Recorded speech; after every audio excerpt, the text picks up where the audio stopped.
All right, let's go with Christie's. Hi, Andrea. I'm choosing to move forward, but I admit I feel frustrated on the bad days. I have a 16-month-old that's been in trainers for about 2 months. We have mostly good days and some not so good with pee. We have mostly bad days with poo. I made the commitment to be free of day diapers. I offer the potty overnight and use a diaper backup at night. I'm following your online courses. I'm pressing on. He's entering the no stage. Keep pressing on. Yes, please. One of the things in the potty training book that is not in my EC book, but that should be, is the 10 ways of being. They are in the free potty training book download, like the excerpt on the potty training book page. By the way, please hold 1 second. I'm going to add a little button here.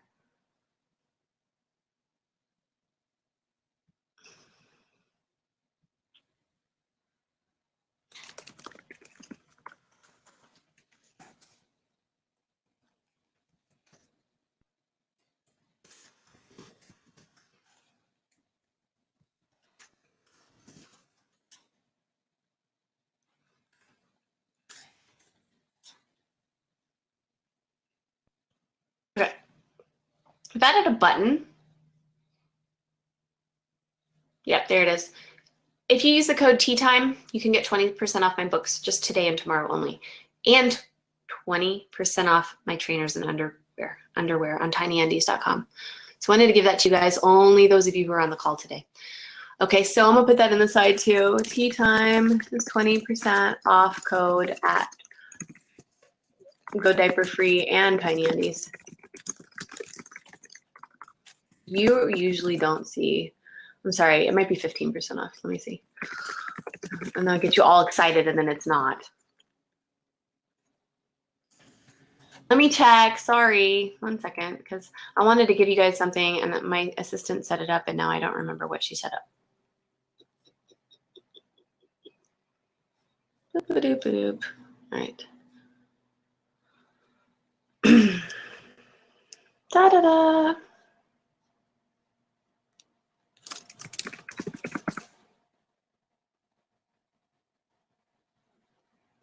Didn't say what percentage. What percent is that of that?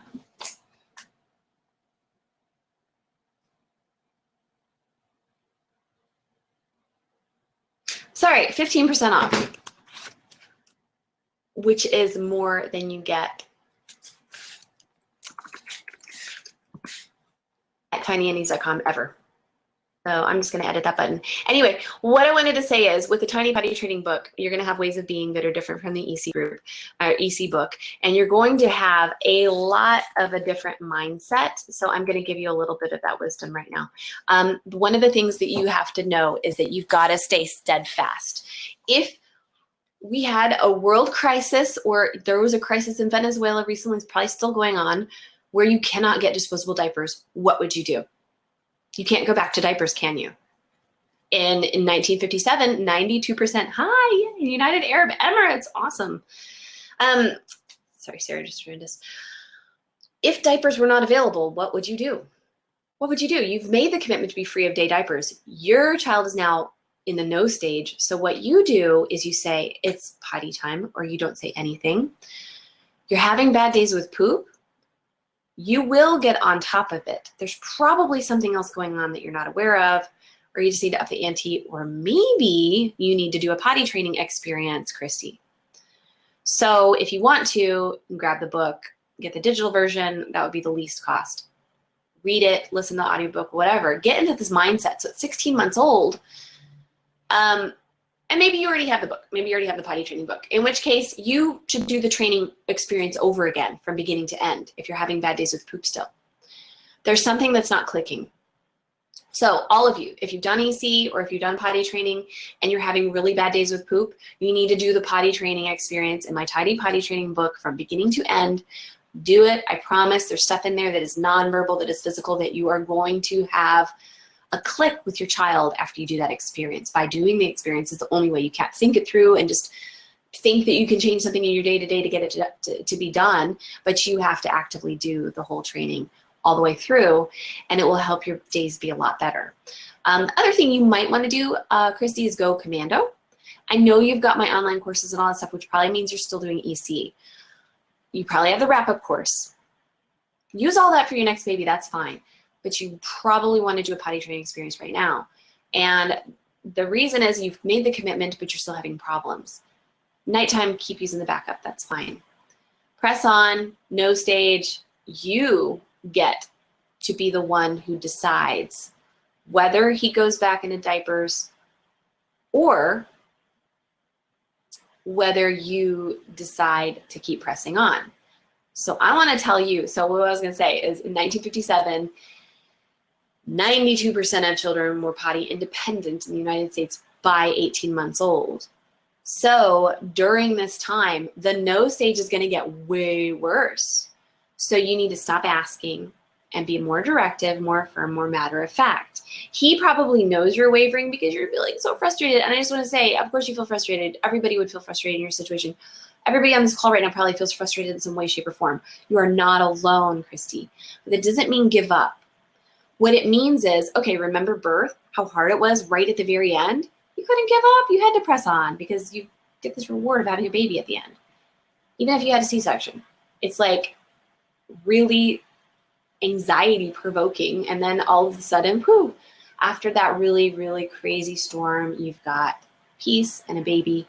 So after this really crazy period, Christy, you are going to have a potty trained child. Potty independence will come after that. Really want to encourage you to get the Tiny Potty Training book because it also talks about establishing independence over the long haul. And it has the videos of Isadora teaching your child, which are also in all the courses you just got. There's going to be overlap, definitely, because it's all kind of sprouting from the same thing. But what I want to tell you is to be steadfast, because that's the difference between the parents in the 1950s and us. We don't have to be steadfast because we can just go to the store and get some more diapers. But they did because they washed them all by hand. Okay? So I'm going to encourage you. Of course, you feel frustrated. I get it. Deep breath. Keep going.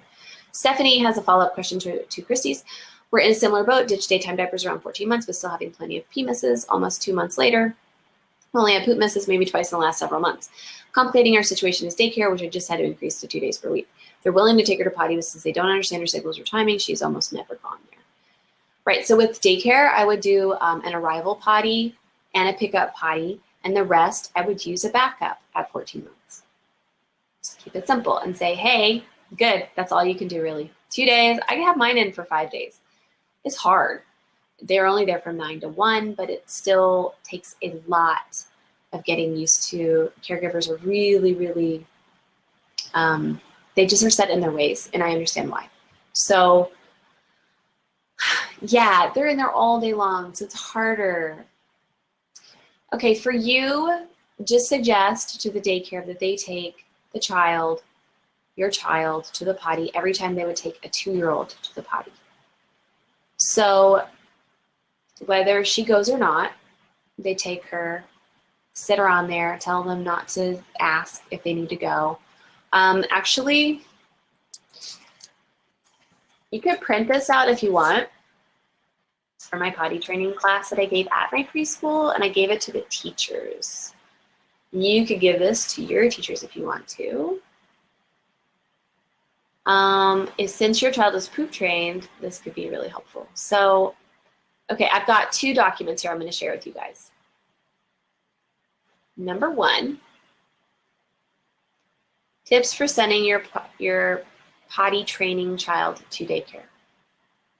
Now this again is totally for my preschool people. So tips.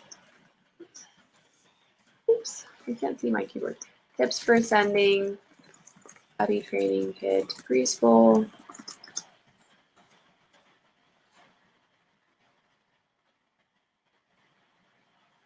Yeah, okay, so you can view my document by clicking there. It's a Google Drive document.